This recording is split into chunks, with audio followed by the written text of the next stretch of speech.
Welcome to episode 166 of Marketing Without the Marketing. Happy that you're here. My name is Michael Bosey. I'll be your host. And I want to continue talking about social strategy. Not the basics, though. Let's go beyond that into what I call Social Strategy 201, next level strategies, which is part of this whole sub-series, which is part of a larger series called Content Marketing 201, because let's face it, everyone's doing content marketing now, which means it's tougher to stand out. So we have to up our game, and that's what this series is about. Now, today I want to talk about measurement and iteration, which, let's face it, it's a part of any facet of a marketing plan, but I want to focus on social today. And this all starts with assessment, learning a little bit about your audience. And we talked about that in the last episode, which was about listening, asking, and interacting. In this episode, I want to talk about assessing, measuring, and then iterating based on that. So let's start with assessment. Now, when we're doing any form of content marketing, I like to think of it as we're in a lab doing a scientific experiment. This is what that looks like. One, you're going to introduce the stimulus, right? So that's a blog post, a video, a social post, something that people can respond to. Doesn't mean that they're going to, but it's our responsibility to take the first step and introduce this stimulus. Now, what we want to do is observe and measure the results that we get back on that. We'll get into that much deeper throughout this episode. Once we discover or learn about what that response is, we want to try to assess that, and then, if we can, isolate that variable and make an adjustment so that we're trying something new around that controlled variable. It can be a very small factor, if you like, but we want to try to control for that as much as we possibly can, and then, of course, start the process again. That's the iteration part of it. We repeat this cycle until we get better and better at it. And really, that's the whole point of assessment, right? What's the point of tracking this? So that we can do something different, right? Otherwise, all we're doing is putting out a spray of content.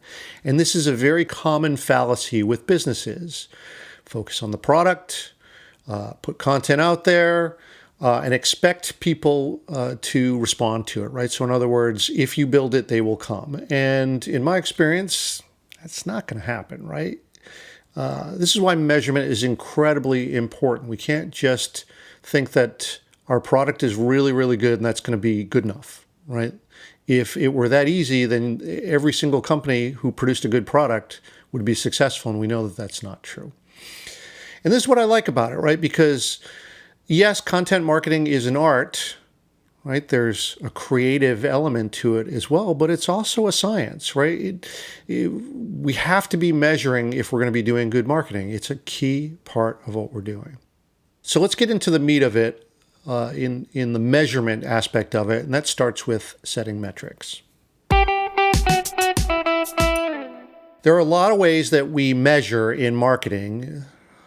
User interviews, structured conversations with people to get qualitative data, surveys, which might add a quantitative view to this. We do website analytics, keyword analytics, contact analytics, A/B tests, right? So we can get different versions and get a quantitative view again on this. We can do focus groups, customer service audit, usability testing, competitive analysis. I mean, there's so many things that we can do to analyze and try to set metrics so that we know that we're getting somewhere, right? Today, we're going to focus on social analytics, which is looking at how people are talking about you in the social realm, and just as importantly, where they're talking about you.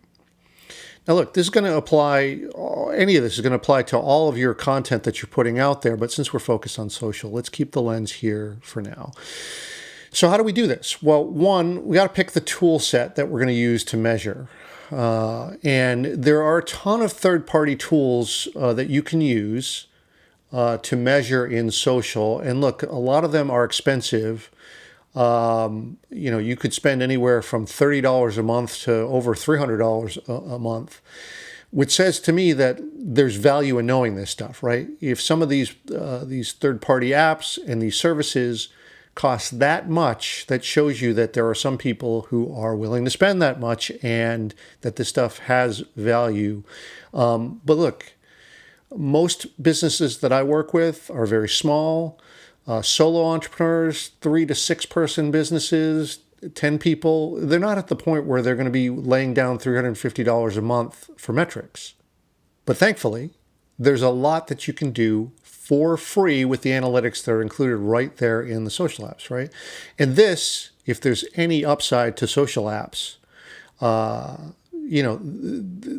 this is how they entice you, right? With delicious, delicious data. They want you to get engaged with this, so they often offer this for free, right? They'd be kind of dumb not to do that. So it's up to us to take advantage of that. And yes, you can graduate to, using one of these other services like True Social Metrics or a number of others. We don't need to go through them all here, but let's stick to the ones that are right in app. Like, so for instance, Twitter, Facebook, Instagram, Pinterest, YouTube, they all have their own analytics that are on board. And I left links in the show notes for you so you can just go right there. Now, I can show you how these work in a video walkthrough, if you like. I do this for clients sometimes just to get them up and running. But just ask if this is something that's of interest. I'll see what I can do. Maybe I can post it to my Patreon page if this would help.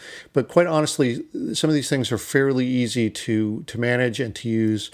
Obviously, they want wide usage of this, so they make these pretty straightforward and simple. But there are also other ways that we can track results. Like, so for instance, we could use a hashtag. Twitter and Instagram in particular, we could create a hashtag and see how people respond to that, or we could use a short link like a service like Bitly. Left a link in the show notes for you if you're not up on that. This is a free service that will track the number of clicks on a particular link. You can build a landing page and only share that landing page link via social so that you know that's where the traffic came from. Literally, you could have yoursite.com/Instagram and have that be where people arrive from Instagram so that hey, if someone got to that page, it's not in a menu anywhere. You can't navigate to it from within your site. It has to be from Instagram. Great. That would be really, really good to know. And there's other ways to do that as well, and things like UTM codes, designing particular URLs that will track that. And I won't get into that in detail in this episode, but again, let me know if you'd like to know more about that, because that's a really cool feature. And again, all this stuff is free and gives you the ability to track what you're doing. Now, in all of this stuff, I tend to be looking for two things. One is your outliers, both high and low, so that you can learn. And two, that you're consistently moving upward, with the different iterations you can do. Just so that it's working, right? So we can be looking at these dashboards, look at this data, but also, just observing what's actually happening in the social realm can help, right? So I think there's a few things that we're looking at that we can just observe in the stream itself. So for instance, comments. Right? This is the highest level of interaction you can get because, what you're saying in your posts that people are reacting to is interesting enough to spark a conversation.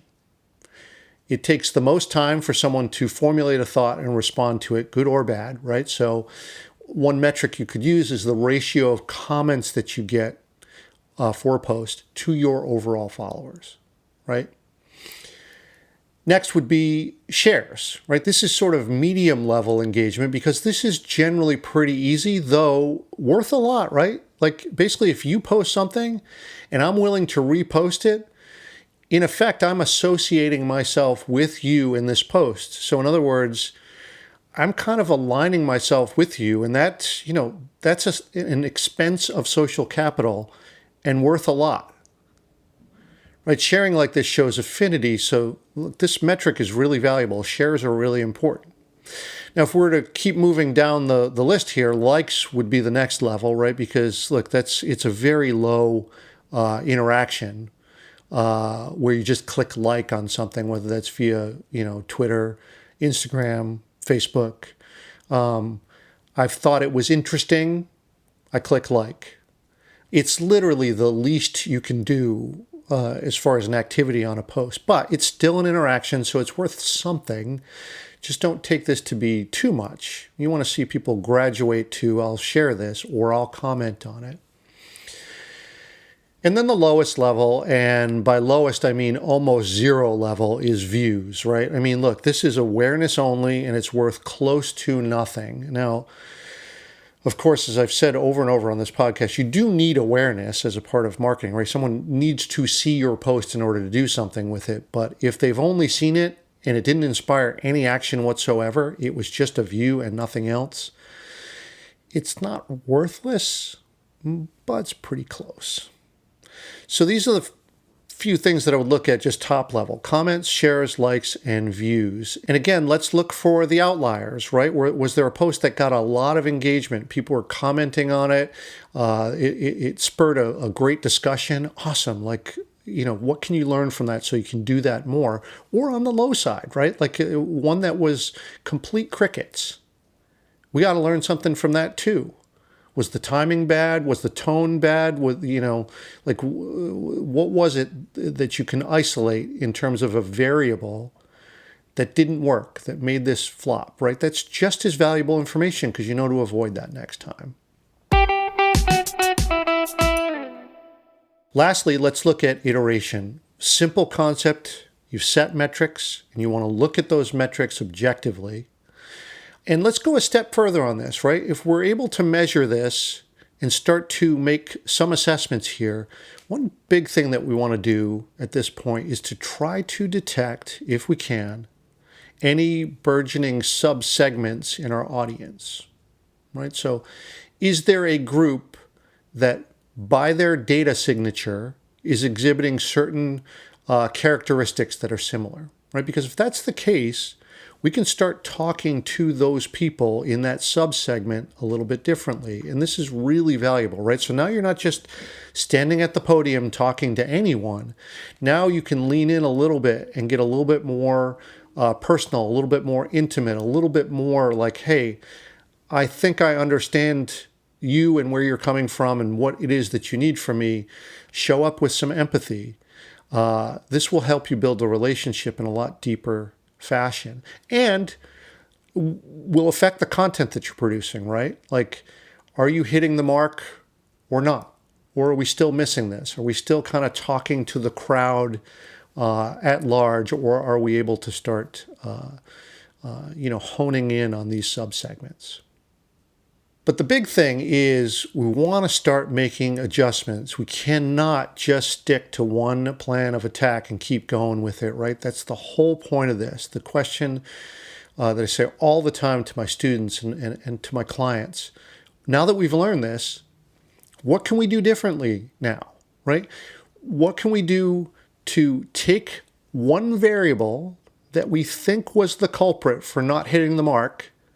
What can we do to isolate that variable and now change that one variable? And if we can, and I know this is, when you're dealing with something that is sort of qualitative, it's tough to do this, but how can we control for that variable? And then, again, we introduce that stimulus, adjusted, and observe and collect the results. You start that process over and over again until it works, until you know how to speak to your audience and to get them to pay attention, to respond, and to move closer to them in terms of a relationship, right? As we continue to build trust, eventually we'll have enough social capital built up with certain members of the audience, a certain sub-segment that we can ask for the sale. And that's where we're looking to go with this. All right, I'll stop there because it's a big topic. I know I've gone long. I wanted to give you an overview and at least a rubric to start thinking about how to apply this to your own social strategy, right? Where you're listening, asking, interacting from last episode, and now starting to assess that, measure it, and then iterate so that you can get better at it. And, let me know what you think of this, what you've tried, something that you've adjusted. It would make me really happy to know that this made an impact and that you were actually putting it into practice. That would be awesome. Now, if you need help with this, or want to do a one-on-one session, and I can do an audit, or sort of help you walk through this, and actually apply it to your own social strategy, let's do that. Just book a session with me at controlmousemedia.com/strategy, and I would love to do that. It would be a lot of fun. And I mentioned this before, but I have a Patreon page at patreon.com/mbosey, where I do some exclusive videos and walkthroughs and other stuff that's not available on this podcast. I would love it if you would support me, especially for you longtime listeners. Love you guys, and all of the feedback that you give me, all of the encouragement. It's awesome. It'd be awesome also if you would consider supporting this podcast. I would really appreciate it. Okay, that'll do it for now. And next up, I want to get into what we actually do with this, right? Once we have measured and gotten better at this by iterating, like, what do we do with this? Like, what's the point of this? And that's about starting to identify those subsegments of your fans, potential influencers who can go big for you, and people who we can nurture into advocates. And that's the thing that can really, really unlock your marketing potential when other people are doing your marketing for you. All right, thanks again for listening, and we'll see you on the next episode.